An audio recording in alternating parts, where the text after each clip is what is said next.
ሶስት ዲያቆናትን ድንግልናቸውን አስፈርሳ ካህናት በእሷ ተሰናክለው ከዛ ሰንበት ተማሪዎችን በፍቅረኝነት ይዘዋት ተደርባ ስላችሁ ያ ነገር ሳይታወቅባት እንደገና ደግሞ እዚህ ጋር ሰንበት ተማሪዎችን ሁለት ሰንበት ተማሪዎችን ፍቅረኛ አድርጋ ይዛ ከጸበልተኞቹም ጋር ደግሞ ጫካ እየሄደች እየተዳራች ግራ የምታጋባልሽ ሆና 8 ዓመት በገዳም ተቀመጠች ማለት ነው። 8 ዓመት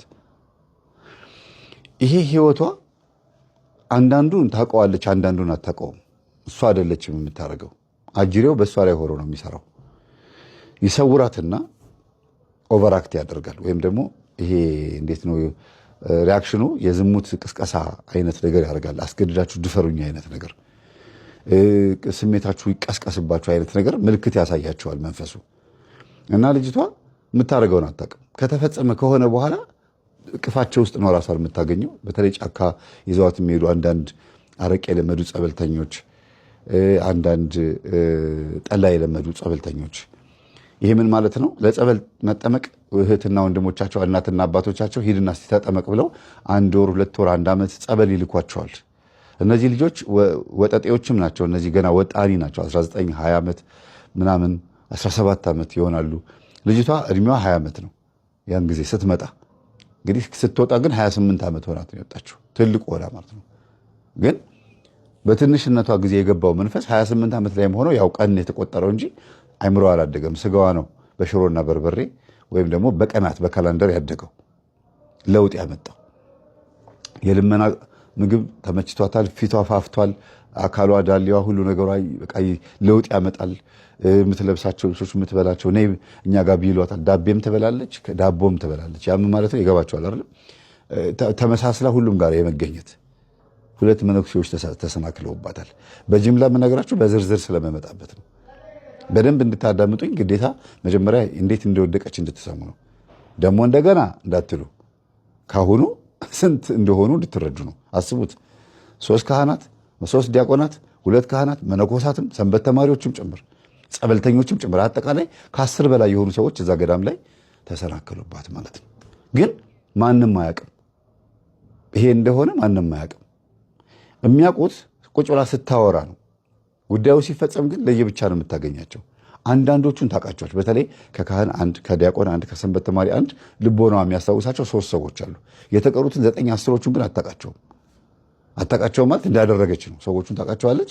ጉዳዩ እንደተፈጸመ አይገባትም፣ አትረዳም። ተፈጽሞም ስታገኘው እንዴት እንደሆነ እንኳን ራሱ አታውቅም።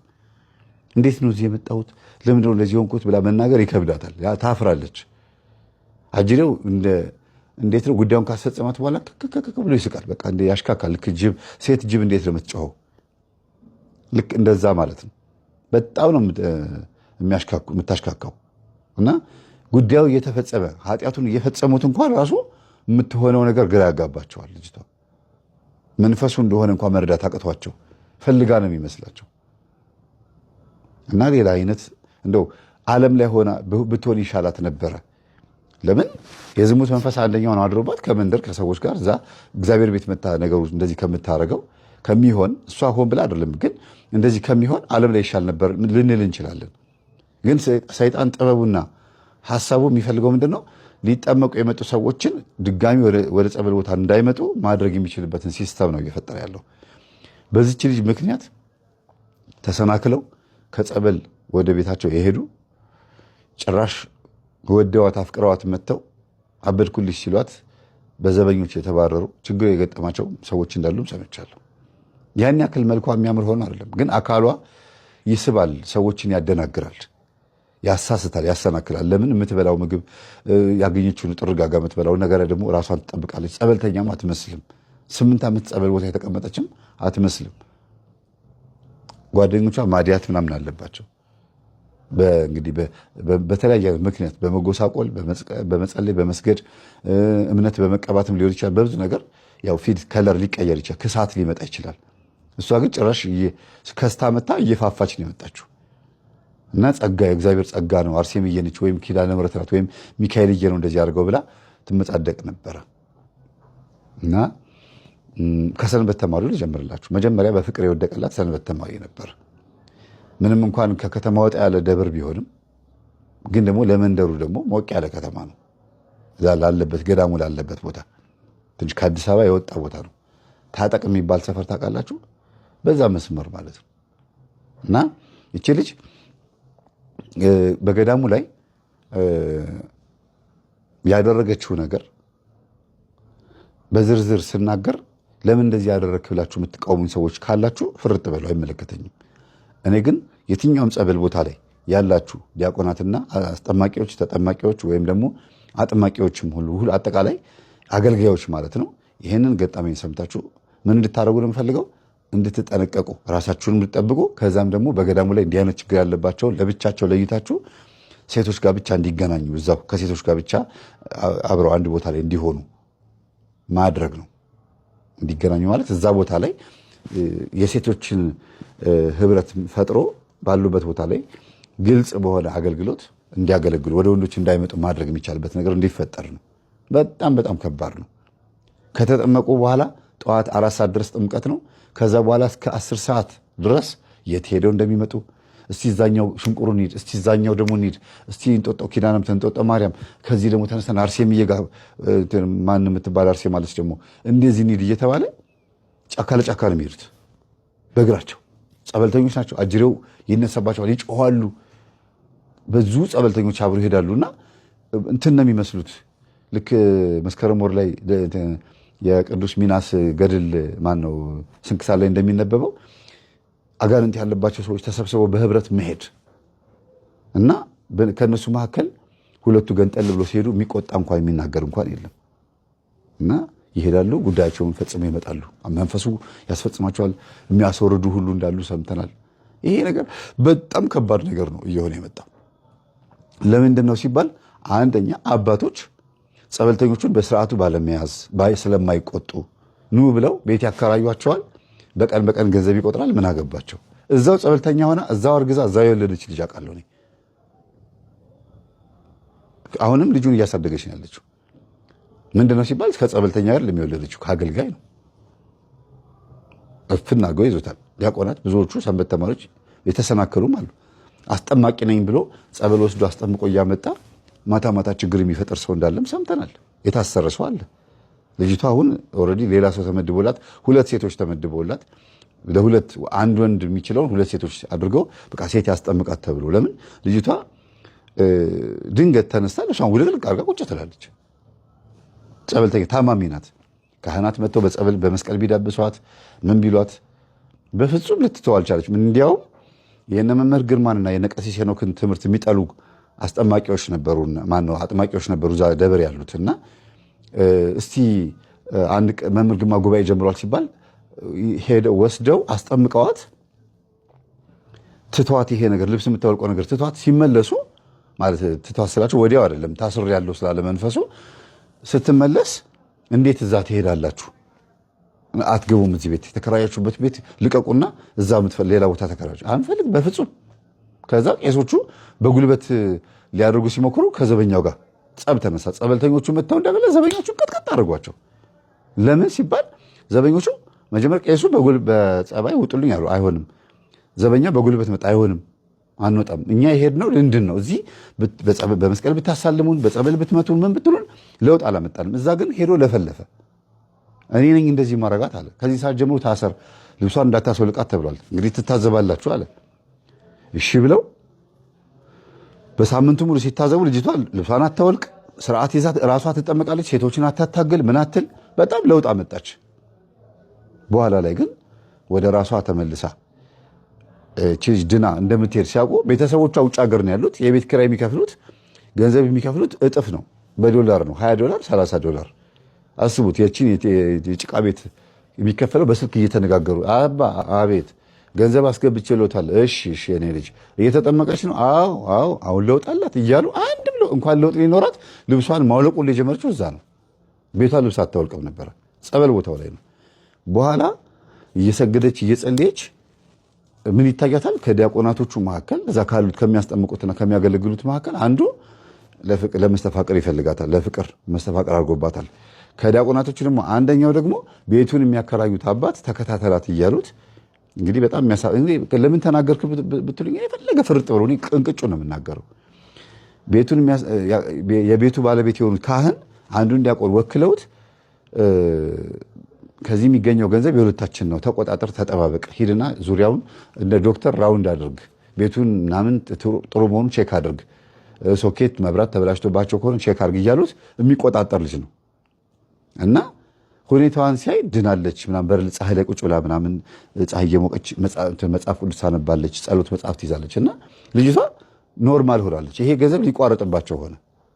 ከዛ እንደገና ነገራቸውና አትወጣም እዛው ተቀመጥ ብሎ ሌላ መንፈስ ልከውባት እንደገና ልብስ ማለቅ ጀመረች።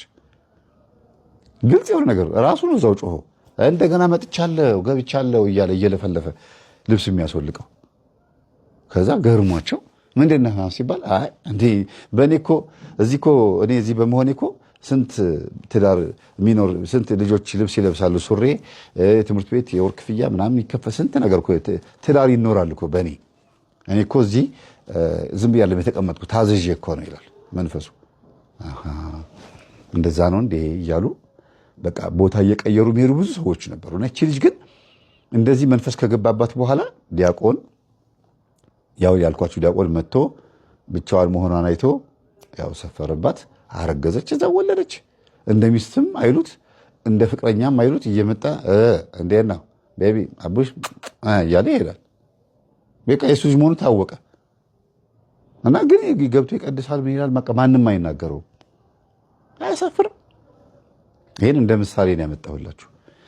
ይህች ልጅ የባለታሪካችን ህይወት ሳይሆን ማውራው ሌላ ሴት ነው እንግዲህ እየነገርኳችሁ ያሉት እንደ ምሳሌ ተጫዛ ካሉት ውስጥ። እና ይሄ ሰንበት ተማሪ ልጅቷን ለመጠበቅ ብሎ አብሮ ከጸበልተኞች ጋር መሆን ይጀምራል። እና ይመቱታል፣ ይሰድቡታል፣ ምራቅ ይተፉበታል። መናፍስቶቹ ናቸው። ታዲያ እሱ ደግሞ ያን ነገር አያውቅም ነበረ፣ አይረዳም ነበር። እና እኔ እኮ ልጅቷን አንከራትቼ አንደባልዬ ሌሊት አምጥቼ እዚህ ይኸው ግንባሯን ፈንክቼ ተመልሼ እንደገና መጥቼ ተኝቼ ነው ይላል። ይለፈልፋል ማለት ነው። እና በዚህ መካከል ሰንበት ተማሪው ምን ያስተውላል? እኔ እቺ ልጅ አትሆነኝ፣ ቤተሰቦችም ተዋት እያሉኝ ነው፣ ጓደኞችም ትቅርብህ እያሉኝ ነው። አንድ ሰንበት ተማሪ ብቻ ዲያቆንም ሰንበት ተማሪ የሆነ ልጅ ብቻ ከዳነችልህ ጥሩ ልጅ ናት። ወደ ባህሪዋ ስትመለስ ልቧ ሲመለስ በጣም ትሁት ናት እቺ ልጅ። ግድ የለህም አትተዋት፣ ለነፍስም ይሆንሃል፣ ተከታተላት፣ ድንገት ድንጋይ ላይ እንዳይጥላት ምን ጸላኤ ሰናያት እኮ እንደዚህ ነው እያለ ይነግረዋል። እና ይሄ ዲያቆን ታግሶ መጨረሻ ላይ በዝሙት ጣለው። አብረው ተቃቅፈው ተኝተው ማለት በቃ እንዳትሄድበት እቅፍ አድርጓት ይዟት ነበረ። ተነስታ ትወጣለች። ወጣ ጫካ ውስጥ ገብታ ምናምን አንዳንዴ ዛፍ ላይ ወጣ ያቺ እንደ ጅብ ትጮኻለች። ያው ጨንገር የሚባላል ዛፍ ላይ የሚወጣው ጨንገር ነው ብዙ ጊዜ። እና ይሄ ባህሪ ስላለባት እንደዚህ አቅፏት ተኝቶ በዛው አካሏን ልመደ ተላመዱ። በቃ አጅሬው ዞር አለለት፣ እዛው በዝሙት ወደቀ። ከዛ በጣም በቃ በራሱ አዘነ። እንደዚህ ማድረግ አልነበረብኝ፣ ልጠብቃት ነበር አጠገቧ የሆንኩት እኮ ማም ይላል። ጠዋት ሲነጋ ያለቅሳል። ምን ሆነ ትለዋለች። አይ ምንም ይላታል። እንደማታውቅ ያውቃል፣ እሷን ሳታውቅ እንዳደረገችው። ይሄ ጉዳይ የተፈጸመ ራሱ አካሏ ላይ ምንም ምልክት አታይም። እና እሱ በቃ አዝኖ ንስሐ ገብቶ ቅዱስ ቁርባን መቀበል ጀምሮ ካጠገቧ ርቆ ምናምን ትቷት ሄደ። ከዛ ጓደኞቹ መጥተው ደግሞ ሲያናገሩት አይ በቃ እኔ ይቅርብኝ፣ እኔ ወደ እግዚአብሔር መመለስ ነው የምፈልገዋል። እና አንድ ጓደኛው ተጠራጠረውና የተፈጠረ ነገር አለ ሲለው አይ ምንም የተፈጠረ ነገር የለም በቃ ይቅርብኝ ብዬ ነው አለው። ይሄንን ሲሰማ አትፈልጋትም አለው። አዎ በቃ እንግዲያውስ እኔ እንከባከባታለሁ ብሎት እሱ ደግሞ ገባ። ከዚህም ጋር በዝሙት ወደቀች። እንዴት ነው በዝሙት የወደቁት? ለገዳሙ የሚያስፈልግ አንዳንድ እቃዎችን አምጡ ተብለው ተልከው ሁለቱ አንድ ላይ ሄዱ እና እሷ ነበረች የተላከችው። ብቻዋን በጫካ መሄድ የለባትም አብራት ተከተላት ተባለ። ለምን? መንፈሱን ያዘዙት አባቶች። አንዳንድ ጊዜ ይገርመኛል። የታሰረ መንፈስ ይሁን አይሁን ሳያውቁ ሂድ እስቲ ከዛ እንጨት ተሸክመና ምናምን ብለው መንፈሱን የቀጡ መስሏቸው ያዙታል። ገዳም እንትን ገድል ላይ ሰምተው እኮ ነው። አንዳንድ ድርሳን ገድል ላይ ሰምተው አጋንንቱን አባቶች አዘውት ስራ ያሰሩት ነበር የሚባል ሰምተው እኮ ይታሰር አይታሰር እርግጠኞች ሳይሆኑ እና አጅሬው ሲሄድ አብሮ ተከትለው ሄደው እዛው ወንዝ ዋና ሲዋኙ ቆይተው ምን ሲሉ ቆይተው ልብሳቸው ይበሰብሳል። ያው ጫካ አይደለም ይበሰብሳል። ከዛ ተመልሰው ሲመጡ ያው እንትን ልብሳቸው እስኪደርቅ ድረስ ድንጋይ ላይ አስጥተውት ያው ራቁታቸውን ናቸው የሚሆኑት። በዛ አጋጣሚ እሷም እያወቀች እኔም እያወቅኩኝ ተገናኘኋታል። ያኛው እንግዲህ አንዱ ሰንበት ተማሪ ያውቃል አላልኳችሁ? ይሄኛው ነው። እያወቀች እኔም እያወቅኩኝ ሳይሰውራት ተገናኘን። ትወደኛለች። እባክህን ጠብቀኝ፣ ተንከባከበኝ፣ በቃ እኔ ከአንተ ውጭ ሌላ ሰው ጋር መሄድ አልፈልግም። ራሴን የማገኘው የማላቃቸው ሰዎች ብብት ውስጥ ነው። አንድ ቄስ እና አንድ መነኩሴ አካል ላይ ራሴን አግኝቼዋለሁ። እንዲህ ሊሆን እንደሚችል አላቅም። እነሱ ግን አይደነግጡ፣ ምንም አይመስላቸውም ምናምን ብላ እያለቀሰች ነገረችው። እንደዛ ነው። በጣም ደነገጠ። ማን ናቸው? አባ ገሌ እንደዚህና መምሬ ገሌ እንደዚህ። እውነትሽን ነው? ከእነሱ ከአንቺ ጋር ተኝተዋል? እንዴት እንደዚህ ያደርጋሉ? ተናደደ። ራሱ እኮ አድርጓል እኮ እሱ። ይሄ ማዕረግ አይመርጥም እኮ አይደል? ዝሙት እኮ ማዕረግ አይመርጥም። ሰንበት ተማሪነትም እኮ ትንሿ አናጉንስጢስ በሉት በቃ ትልቅ አገልግሎት ነው። ታቦትን መሸኘት መዝሙር መዘመሩ ብቻ አይደለም። ቢያንስ የሚመጡትን ምዕመናን ከቤተ እግዚአብሔር እንዳይጠፉ ይዞ በኮርስ የሚያጸና ማለት ነው ሰንበት ተማሪ ማለት። ሀቢብ ጊዮርጊስ የግብፁ የመጀመሪያው ሰንበት ትምህርት ቤትን የፈጠረው ቅዱስ ሀቢብ ጊዮርጊስ ይባላል። የዛሬ 100 ምናምን ዓመት ነው። ይህንን የፈጠረው ሰንበት ተማሪዎች ወይም ምዕመኑ ወደ ቤተክርስቲያን መጥቶ እዛው እንዲቀሩ እግዚአብሔር እንዲያገለግሉ እንዳይጠፉ ድቁና በዛው እንዲገኝ ነው። ያው የሀገራችን አብነት ትምህርት ቤት በሉት እና ይህንን ግን ሰንበት ተማሪው አልተረዳም። እንዴት እንደዚህ ያደርጋሉ? እነሱ ካህን መነኩሴ አይደሉ እንዴ? እንዴት እንደዚህ ያደርጋሉ? ይሄ በጣም ውርደት ነው ይላል። ከዛ መንፈሱ ከት ብሎ ሳቀብኛል እና በጣም ይሳቀብኝ። አንተ ራስህ አሁን ጉዳይን ፈጽመህ እንደገና ደግሞ እንደዚህ ትላለህ እንዴ? በጣም የምታስቅ ነህ። ከፈለክን አሁን ልስጥህ እንደገና ምናምን እያለ ያሾፍብኛል አለ። አፈርኩ አለ። በቃ ያረኩትን ነገር አይሙሬ እንደምን እንዳሰበው አላቅም አለ። በወቅቱ እሱ ያደረገው ነገር እንደምን እንዳሰበው ካህን ስለሆኑ መነኩሴዎች ስለሆኑ ማድረግ የለባቸው እኔስ እችላለሁ ማለት ነው ብዬ ነው ያሰብኩት አለ። ኦኬ። ስለዚህ ይሄ መንፈስ አንድ ቀን በአደባባይ ያጋልጠኛል ብዬ ምን ማድረግ ጀመርኩ አለ? መጸለይ ጀመርኩ አለ። እግዚአብሔር ሆይ አፉን ዝጋልኝ እባክህን፣ በቃ ከዚህ በኋላ ልጅቷን አልጠጋትም ብዬ እየጸለይኩ አለ። ወደ ልቦና ትመለስና ምን ሆነህ ነው ስትል እንደዚህ እኮ ነው አለኝ። አዎ በእርግጥ እኮ አንተም እኮ እንደዚህ ማለት የለብህም እኮ ሰይጣን ያዋርድሃል። ምን ማድረግ አለብኝ? እና ማድረግ ያለብህማ ቅርታ ስልክ እየጠራ ስለሆነ ነው። ማድረግ ያለብህማ እኔን መራቅ ነው። እኔን እንዳትቀርበኝ። ከኔ ጋር ከተቀራረብክ በቃ የሚጥልህ ጭኔ መካከል ነው። ይሄን ነገር እንተወው ይቅርብን አለችው። እሺ ብሎ በዝሙት ከወደቀ በኋላ ትውት። ከዛ መነኩሴው ደግሞ እንዴት ያገኘዋታል? ልብሴን ጠቢልኝ በሚል ሰበብ፣ ቤት ውስጥ ነው ያግዥኝ በሚል ሰበብ። መቼም ያልወደቁ ሴቶች የሉም። ይሄም እንደዛው ነው የቀጠለው። ነስቴ ወለተ ማርያም አስካለ ማርያም የምትል ነገር አለች፣ የሆነች የሚጠሩበት መንገድ። አቤት አባ ነስቴ አንድ ስራ አለች ነው ትገባለች። ይላመዳሉ። ቆብ አድርገው ስታዩቸው፣ ልብስ አድርገው ስታዩቸው አባ ምናምን ስለምትሏቸው ትልቅ አባት ይመስሏቸዋል። ሲያወልቁ ወጣት ነው። በወጣትነቱ ስለመነኮሰ ልብሱን ውልቅልቅ ሲያደርገው ጎረምሳ ነው። ይሄን ይረሳል ሰው። በተለይ ሴቶቹ ይሄን ይዘነጋሉ። ሽበት ባይኖራቸውም አንቱ መባላቸው ምንኩስናቸው ወይ ማዕረጋቸው እንጂ እድሜያቸው ግን እንደ ማንኛውም ሰው የሚያንቀሸቅሽ የሆነ የዝሙት መንፈስ ሊኖርባቸው ይችላል። እንደ የዝሙት መንፈስ የሚለውን ተዉትና ራሱ ተፈጥሯችን በራሱ ዘር ፍሬ ሲበዛ ሴቶችን ሲያስቡ ሴቶች ባጠገባቸው ሲሄዱ ያ አምሮት ምናምን ወጣትነት ምናምን ይመጣባቸዋል እኮ። ስለዚህ ተደራርቦ ይመጣና ትኩሳታቸውን የሚያበርዱት እነዚህ ምስኪን ጸበልተኞች ላይ ነው ማለት ነው። እና እኚህ መነኩሴ አንቱ አልኳቸው እንጂ እድሜያቸው 35 36 ናቸው። ያው አንተ የምትሉት እንደ በቃ ወጣት በሉት ከኔ በታች እኮ ማለት ነው። እኔ እንዲያውም በልጣቸዋለሁ በእድሜ። እና አፈፍ አድርጎ ሲይዟት ጥንካሬያቸው አለ። ጾም፣ ጸሎት፣ ስግደት አያውቅም። የከተማ መነኩሴ እንደዚያ ነገር አያውቅም።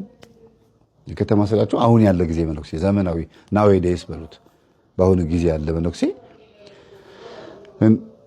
የእግዚአብሔርን ምዕመናን ወይም ጸበልተኞችን ዩዝ ኤንድ ስሩ ወይም ደግሞ ተጠቅመው ይመጣል። ዩዝ ኤንድ ስሩ ማለት ባትሪ ትጠቀሙበታላችሁ፣ ሲያልቅ ትጥሉታላችሁ አይነት ነገር ነው ህዝቡን እያደረጉ ያሉት። ለሚፈልጉት ዓላማ ብቻ ነው ህዝቡን እየተጠቀሙ ያሉት። ገዳሙ ሰው እንዳይጠፋ እንዳይነጥፍ ጭር እንዳይል ጸበልተኞች ተብሎ ቤተሰቦቻቸው መጥተው እንዲጠይቋቸው ሰው እንዳይል እንዳይሄድ እንዳይርቅ ተብሎ በመተት ሰዎችን እዛ ማሰር አይገርማችሁም? እና እኛ እኮ በምክንያት ነው እዚህ ያለ ነው ይላል ይሄ መንፈስ፣ ይጮሃል። እኛ እኮ እዚህ ያለ ነው በምክንያት ነው። በቃ መቼ ነው የምትፈችን ኪዳነ ምሕረት? መቼ ነው የምትሸኝን? በቃ እኛ አንፈልግም። ለምንድን ነው እንደዚህ የምንሆነው ይላል። መንፈሱም ይጮሃል፣ ልጅቷም ትጮሃለች። እኩል ነው የሚያለቅሱት። የያዘ ይዟቸው ማለት ነው። እግዚአብሔር ግን አይደለም። ለምን ታቦቱ ባለበት ቦታ እንዲህ ያለ ነገር ተደረገ ሲባል ተስማምተው ተሰብስበው ተስማምተው ያውቃሉ። ስንት አይነት ችግር አለ መሰላችሁ። እና ይሄ አዲስ የሆነ ጸበልተኛ አታየውም ወይ? ከመጣም እዛው የሚቀር ነው። 2 ዓመት 1 ዓመት የሚታሽ ነው። በደንብ ገንዘቡ ከነጠፈ በኋላ ሌላ ሰው የሚቀይረው እና እቺ ልጅ በአንድም በሌላ መንገድ በእርግጥ እግዚአብሔር ይናገራል። እሷ ላይ ሆኖ የሚናገረው መንፈስ አንዳንዴ ጥቆማ ይሰጣቸዋል። ልጅቷም ራሷ ስትሆን ተው በእናታችሁ በቃ እባካችሁ አትፍረዱብኝ ብላ ሁሉ ያለቀሰችበት ጊዜ አለ። ተሰብስበው ሲያሟት ማለት ነው። ታወቀባታ በቃ ዝሙት እንደምትፈጽም የሆነ ሰዓት ላይ ማንም አያውቅም ነበር ያልኳችሁ እንደው ታውቃላችሁ። ተኝታ አልተገኘችም፣ ግን ሁሉም እንደሚፈልጋት ይታወቃል። አንዳንድ ጊዜ አባቶች ደውች ልጅ እንደው አንዱ የሚያገባት ይጥፋ እንደው ዝም ብላ እዚህ በቃ እድሜ ልኳን ወንደል እያለች እያሉ ይስቃሉ። የቄሱን ደግሞ ልንገራችሁ። የመነኩሴውን አልጨረስኩትም። ለካ መነኩሴው ምንድን ያደረጉት ወጥ ስሪልኝ ብሏት ወጥ ተሰራ። ምግብ አብረው መብላት ጀመሩ። ከዛ አጎረሷት። ልክ ሲያጎርሷት ልብሷ ልቅልቅልቅ ነው ያደረገችው።